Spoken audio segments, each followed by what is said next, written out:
तो इस कहानी की शुरुआत होती है एक शांत और घने जंगल से, जहाँ बस एक इकलौता घर है और इस घर में जून अपने 2 बच्चों के साथ रहती है। उसके एक बेटे का नाम सैम और दूसरे का नाम नोलन है और नोलन के पास कोडा नाम का एक कुत्ता भी है।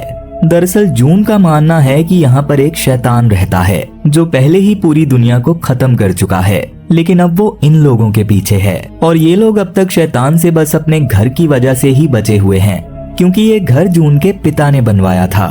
उन्होंने इस घर को एक खास किस्म की लकड़ी से बनवाया था, जिसका इस्तेमाल शैतान को रोकने वाले रिचुअल्स में किया जाता है। इसके अलावा घर की दीवारों पर भी कुछ खास किस्म के निशान बने हुए थे और इन लोगों के अक्सर कुछ रिचुअल्स और प्रेयर्स करने की वजह से घर की सुरक्षा इतनी मजबूत हो चुकी थी कि शैतान घर के अंदर नहीं आ सकता था और घर से बाहर जाने के लिए ये लोग खुद को रस्सी से बांध लेते थे, जिसका दूसरा सिरा घर से जुड़ा हुआ होने की वजह से शैतान इनको छू नहीं सकता था।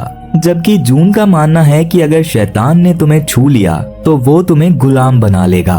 तो ये सब जानने के बाद चलो अब कहानी में वापस आते हैं, जहाँ जून जब एक रात मेंढक के टरटराने की आवाज सुनकर घर से बाहर आती है तो वो देखती है कि वहाँ पर कोई मेंढक नहीं था। तभी शैतान उस पर हमला करने की कोशिश करता है, लेकिन जून अब भी घर से जुड़ी हुई थी, जिसकी वजह से शैतान उसे छू नहीं पाता। अब अगली सुबह जून बच्चों को उठाती है, जिसके बाद ये लोग ब्रेकफास्ट करने लगते हैं। पर ये लोग ज्यादातर घर के अंदर ही रहते थे, जिसकी वजह से इनको अक्सर खाने की कमी का सामना करना पड़ता था और ये लोग जो मिल जाए बस उसी को खाकर अपनी भूख मिटा लिया करते थे। अब ब्रेकफास्ट के बाद ये लोग अपने लिए खाना ढूंढने के लिए बाहर जाते हैं, पर जाने से पहले ये लोग रस्सी पकड़कर एक रिचुअल या फिर किसी तरह का मंत्र पढ़ते हैं, जिसके बाद ये तीनों रस्सी बांधकर अलग अलग दिशा में खाने की तलाश में निकल पड़ते हैं और उस रस्सी का दूसरा सिरा घर से जुड़ा हुआ था। तब जंगल में जून को फिर से शैतान दिखाई देता है, लेकिन जून के लिए अब ये सब बहुत आम बात थी, इसलिए वो उसे अनदेखा करके आगे बढ़ जाती है। उधर सैम एक गिलहरी का शिकार करता है और कुछ कीड़े और मेंढक खाकर अपनी भूख मिटाता है। वहीं नोलन को जमीन पर एक अंडा पड़ा हुआ मिलता है, मगर उसकी रस्सी कहीं फंस गई थी, जिसकी वजह से वो उस तक नहीं पहुंच पा रहा था। इसलिए वो अपनी रस्सी को खोलने की कोशिश कर ही रहा था कि तभी सैम आकर उसे रोक देता है। पर इसी बीच नोलन को सैम की आवाज में ये सुनाई देता है कि माँ मुझसे ज्यादा प्यार करती है, जबकि सैम ने ऐसा कुछ भी नहीं कहा था और गुस्से में नोलन अपने भाई को गिरा देता है, जिससे सैम की रस्सी खुल जाती है और उसे काफी चोट भी लगती है। तब घबराया हुआ नोलन जल्दी से सीटी बजाकर अपनी माँ को बुलाता है और माँ के आने तक वो अपनी रस्सी खोलकर अपने भाई की मदद करने की कोशिश करता है, लेकिन तभी वहाँ पर शैतान आ जाता है और वो बच्चों की ओर बढ़ने लगता है। पर ऐन वक्त पर जून वहाँ पहुंचकर अपने साथ साथ बच्चों को भी रस्सी से बांध लेती है। ये शैतान इस वक्त जून की माँ के रूप में था और रस्सी बंदी होने की वजह से वो इन लोगों को छू नहीं पा रहा था। और इस सब के दौरान हमें ये भी पता चलता है कि वो शैतान सिर्फ जून को ही दिखाई देता है और सैम को उसके होने का सिर्फ एहसास होता है, जबकि नोलन को तो ऐसा कुछ महसूस तक नहीं होता। खैर अब घर आकर जून बच्चों पे बहुत गुस्सा करती है और उनसे माफी मंगवाते हुए प्रेयर करवाती है, क्योंकि उनके रस्सी खोलने की वजह से आज इन सब की जान जा सकती थी और सैम के पैर पर काफी चोट भी लग गई थी। जिसके बाद खाना खाते हुए जून बच्चों को बताती है कि एक बार शैतान मेरे सामने एक छोटी बच्ची बनकर आया था, जिसके पैर में इतनी चोट लगी हुई थी कि उसकी हड्डी बाहर आई हुई थी, पर मैंने उसकी मदद नहीं की क्योंकि मैं जानती थी कि शैतान चाहता है कि मैं उस लड़की की मदद करने के चक्कर में अपनी रस्सी से दूर हो जाऊं और वो मुझ पर हमला कर सके। वो कहती है कि शैतान अक्सर रूप बदलता रहता है, इसलिए तुम लापरवाही कभी मत करना। और खाने के बाद वो बच्चों को एक छोटी सी बेसमेंट में बंद करके उनसे एक रिचुअल करवाती है, जिससे उन्हें इस घर की शक्ति पर यकीन हो और उनके अंदर का डर मिट जाए। पर नोलन को अपनी माँ की बातों पर यकीन नहीं था, क्योंकि उसको ना तो कभी ऐसा कुछ दिखाई देता था और ना ही महसूस होता था। नोलन इस घर की कैद से आजाद होकर एक ऐसी जगह जाना चाहता था जहाँ वो जो चाहे खा सके। इसलिए वो रात को सैम से इस बारे में बात करते हुए कहता है कि आज पहली बार रस्सी टूटी, मगर उसके बाद भी हमें कुछ नहीं हुआ। जिस पर सैम कहता है कि भाई हम बाल बाल बचे हैं। तब नोलन पूछता है कि अगर शैतान आज हमें छू लेता तो क्या माँ हमें भी उसी तरह मार डालती जैसे उन्होंने हमारे पिता और नाना नानी को मारा था। तो सैम कहता है कि माँ हमें उनसे बचा रही थी क्योंकि वो लोग शैतान के कब्जे में थे। लेकिन नोलन को अब भी यही लग रहा था कि शैतान जैसा कुछ भी नहीं है और उनकी माँ उन लोगों से बस झूठ बोल रही है, जबकि सैम को अपनी माँ पर पूरा भरोसा था। वहीं जून इस वक्त घर के बाहर बैठी हुई थी, जहां शैतान जून के पति के रूप में उसके पास आता है। वो कहता है कि मैं जानता हूं तुमने बच्चों को उनके पिता के बारे में नहीं बताया है, क्योंकि ऐसा करने पर तुम्हें उन्हें अपनी सच्चाई भी बतानी पड़ेगी। मगर जून कहती है कि मैं अब वैसी नहीं हूं और वो घर के अंदर चली जाती है। लेकिन शैतान उसे धमकाते हुए कहता है कि आज अगर मैं इस घर के इतना करीब आ गया हूँ तो किसी दिन तुम्हारे बच्चों तक भी पहुँच ही जाऊंगा। अब अगले दिन ग्रीन हाउस में पौधे लगाते वक्त नोलन की नजर अपनी माँ की पीठ पर बने सांप के टैटू पर पड़ती है, जिसको अक्सर धार्मिक और पुराणिक संबंधों में शैतान से जोड़ा जाता है। तब नोलन पूछता है कि आपने तो कहा था शैतान ने सबको मार दिया है, तो फिर आपने ये टैटू कहाँ से बनवाया? तो जून कहती है कि ये मैंने शैतान के आने से पहले बनवाया था और तब मैं बिल्कुल अलग इंसान हुआ करती थी। तब नोलन पूछता है कि अगर शैतान हम में से किसी को छू लेता तो क्या होता? तो जून कहती है कि हम एक दूसरे को मार डालते और शैतान ने इसी तरह पूरी दुनिया को खत्म किया है। अब रात को जब जून नहा रही होती है तो अचानक नोलन नींद में चलते हुए वहां आ जाता है। तब जून नोलन को वापस उसके बिस्तर पर ले जाकर सुला देती है और उसके पैर में एक घंटी बांध देती है, ताकि अगली बार जब वो नींद में चले तो उस घंटी की आवाज से जाग जाए। तो अब ऐसे ही कई दिन बीत जाते हैं और इन दिनों में सैम का पैर भी अब ठीक हो चुका था, पर इसके साथ ही इन लोगों का खाना भी अब खत्म हो चुका था और जून इस बात से काफी परेशान थी कि अब वो अपने बच्चों को क्या खिलाएगी। अब अगली सुबह जब जून शिकार करने के लिए बाहर आती है तो उसे एक कौवे की आवाज सुनाई देती है, पर जब वो उसे मारने के लिए क्रॉसबो उठाती है तो वो देखती है कि वो कौवा नोलन को नोचकर खा रहा था, जिसे देखकर वो बहुत ज्यादा डर गई थी। लेकिन फिर भी वो अपने आप को संभालती है और खाना ढूंढने में लग जाती है, क्योंकि वो जानती थी कि ये सब सच नहीं है।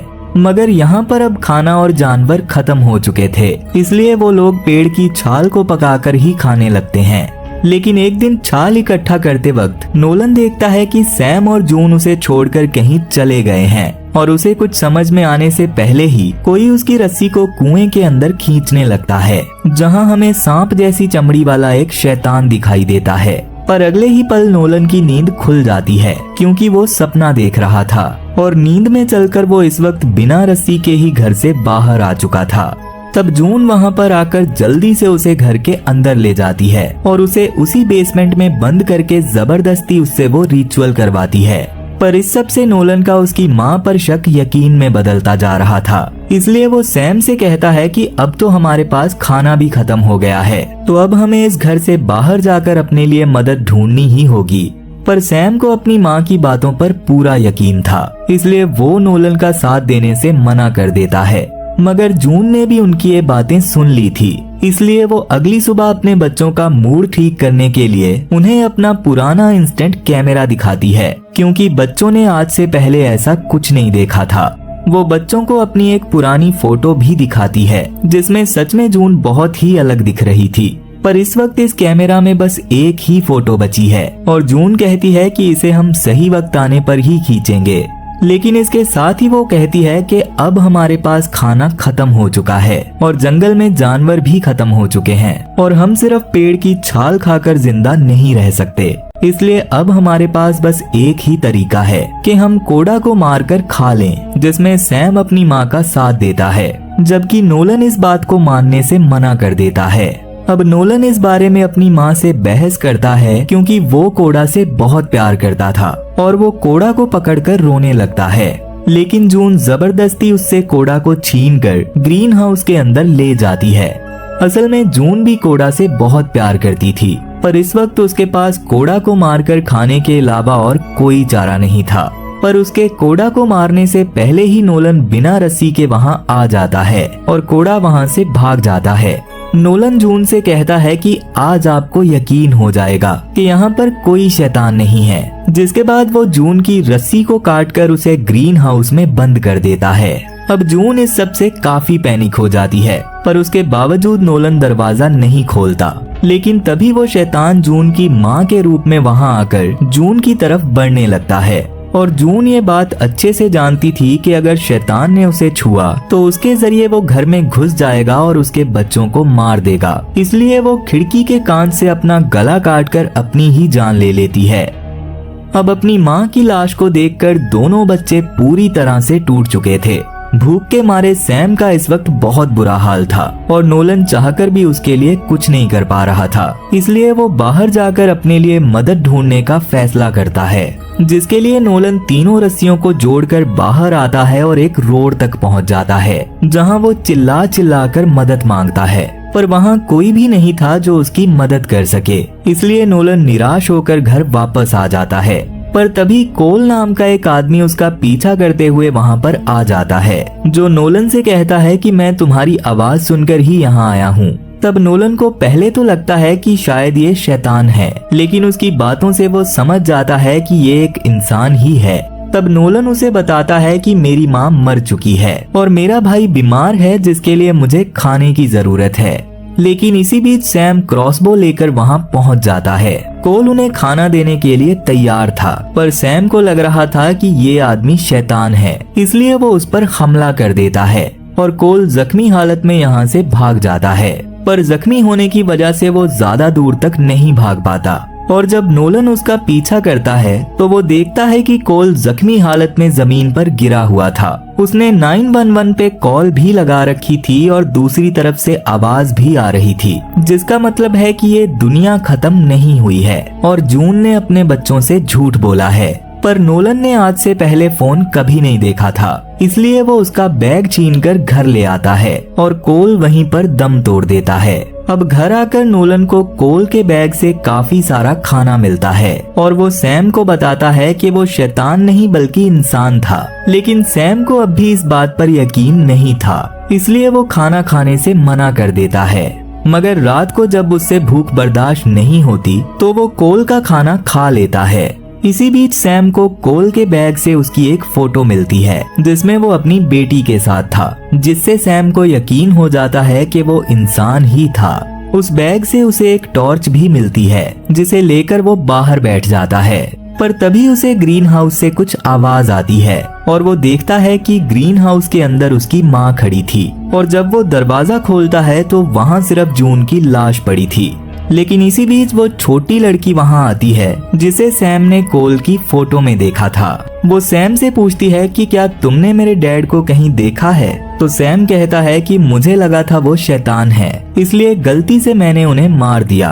और ये सुनकर वो लड़की डर के वहां से भाग जाती है।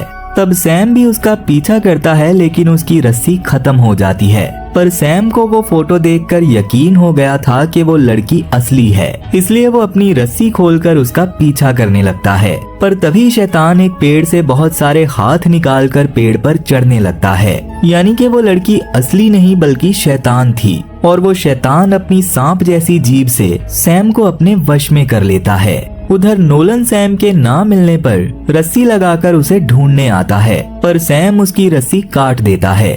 तब नोलन जल्दी से भागकर घर के अंदर जाता है, जहां सैम पहले से ही मौजूद था। मगर उसके ऊपर एक काला साया देखकर नोलन घर को पकड़कर प्रेयर करने लगता है।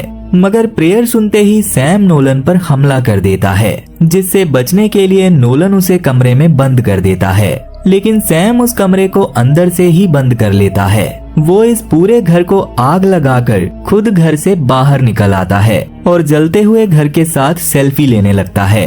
पर वहीं घर के अंदर शैतान अब नोलन के सामने आ गया था, जो कि इस वक्त जून के रूप में था, और वो नोलन को अपनी बातों में फंसाने की कोशिश कर रहा था। पर नोलन ये बात अच्छे से जानता था कि ये उसकी माँ नहीं है, इसलिए वो बड़ी ही चालाकी से शैतान को पकड़कर उस बेसमेंट में कूद जाता है, जहां वो अक्सर प्रेयर किया करते थे। तब नोलन की प्रेयर सुनकर शैतान को तकलीफ होने लगती है और वो अपने असली रूप में आ जाता है। लेकिन उसके बावजूद नोलन की प्रेयर की ताकत उसे खत्म कर देती है। अब भले ही इस सब में ये घर जलकर राख हो गया था, पर नोलन इसमें जिंदा बच गया था, जिसे एक रेस्क्यू टीम वहां आकर बचा लेती है। और ये वही टीम है जिसे 911 पर कॉल करके कोल ने बुलाया था। अब वो लोग नोलन को हेलीकॉप्टर में यहाँ से ले जाते हैं, जहाँ होश आते ही नोलन अपने भाई के बारे में पूछता है, तो उसे पता चलता है कि रेस्क्यू टीम ने सैम को भी बचा लिया है। और नोलन अब उस जगह से आजाद होकर बहुत खुश था। लेकिन तभी सैम कहता है कि माँ मुझसे ज्यादा प्यार करती है, जैसे कि कहानी की शुरुआत में ये शैतान ने कहा था। और इसके साथ ही हमें वो फोटो भी दिखाई जाती है जिसे सैम ने जलते हुए घर के सामने खींचा था। और इस फोटो में सैम के कंधे पर शैतान का हाथ साफ दिखाई दे रहा था।